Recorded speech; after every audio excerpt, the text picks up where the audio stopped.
రాష్ట్రంలో కూటమి ప్రభుత్వం అధికారంలోకి వచ్చిన 22 నెలల పాలనలో నాయి బ్రాహ్మణులకు సంక్షేమ అభివృద్ధికి పెద్దపీట వేస్తోందని ఆంధ్రప్రదేశ్ రాష్ట్ర నాయి బ్రాహ్మణ సంక్షేమ అభివృద్ధి కార్పొరేషన్ చైర్మన్ రుద్రకోట సదాశివం చెప్పారు. గురువారం కార్పొరేషన్ చైర్మన్ రుద్రకోట సదాశివం సత్యవేడు నియోజకవర్గంలో పర్యటించారు. వరదయ్యపాలెంలో సెలూన్ షాపులకు 200 యూనిట్ల ఉచిత విద్యుత్ అమలవుతున్న తీరును పరిశీలించారు. ఆ ప్రాంత విద్యుత్ శాఖ అధికారులతోనూ పథకం అమలుకు సహకరించాలని కోరారు. ఈ సందర్భంగా విలేకరుల సమావేశంలో కార్పొరేషన్ చైర్మన్ రుద్రకోటి సదాశివం మాట్లాడుతూ గత ప్రభుత్వ హయాంలో రాష్ట్రం అధోగతి పాలైందని చెప్పారు. అయితే కూటమి ప్రభుత్వం అధికారంలోకి వచ్చేలా అప్పుల ఊబిలోకి చిక్కుకున్న రాష్ట్రాన్ని ప్రగతి వైపు పరుగులు పెట్టిస్తూ ప్రజల సంక్షేమం, రాష్ట్ర అభివృద్ధి ధ్యేయంగా ముందుకు సాగుతోందని తెలియజేశారు. ఇందులో భాగంగా ఎన్నికలకు ముందు ఇచ్చిన సూపర్ 6 హామీలను తూచా తప్పకుండా అమలు చేస్తున్న ఘనత కూటమి ప్రభుత్వానికే దక్కిందన్నారు.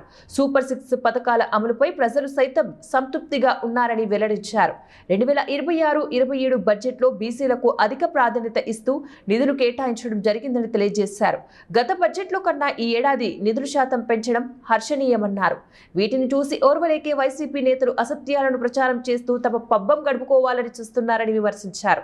తిరుమలకు కల్తీ నెయ్యి సరఫరా వ్యవహారంలో సిట్ నివేదిక వాస్తవాలను బయటపెడితే దాని నుంచి తప్పించుకోవడానికి శాసనమండలిలో వైసీపీ ఎమ్మెల్యేలు శ్రీ వెంకటేశ్వర స్వామి వారి చిత్రపటాలను పారదర్శకులను వేసుకుని ప్రదర్శన పెట్టడం దారుణమన్నారు. సూపర్ 6 పథకాలు అద్భుతంగా సూపర్ హిట్ అయినాయి.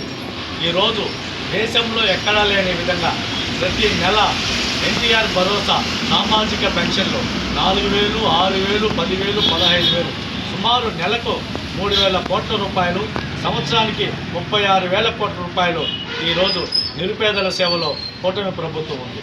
ఒక పక్క నాయి బ్రాహ్మణుల సంక్షేమం కోసం ఈ ఎన్డీఏ కూటమి వచ్చిన తర్వాత ప్రతి దేవాలయాల పాలక మండలిలో నాయి బ్రాహ్మణ సోదరులకు ఒకరికి అవకాశం ఇవ్వడం ఇది ఒక చారిత్రాత్మకమైన నిర్ణయం.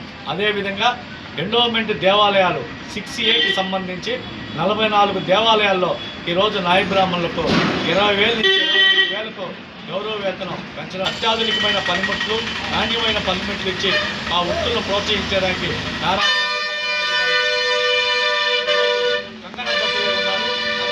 ఒక్కసారి బడ్జెట్లో బీసీల బడ్జెట్లో చూస్తే పోయిన బడ్జెట్లో 40,000 కోట్లు పైగా పెట్టడం జరిగింది. ఈ బడ్జెట్లో 50,000 కోట్లు పైగా ఈరోజు బీసీల సంక్షేమానికి కూటమి ప్రభుత్వం పనిచేస్తూ ఉంది. గత బడ్జెట్ కన్నా ఈ బడ్జెట్లో బీసీలకు సుమారు 3,000 కోట్లు పైగా అదనంగా కేటాయించారు. అదేవిధంగా ఎస్సీ, ఎస్టీ, మైనారిటీ సోదరులు కూడా బడ్జెట్లో నిధులు కేటాయించి ఈరోజు ఇది బీసీల ప్రభుత్వం, కూటమి ప్రభుత్వం. అదేవిధంగా ఒక పక్క పోలవరము, ఒక పక్క అమరావతి శరవేగంగా పనులు జరుగుతున్నాయి. అదేవిధంగా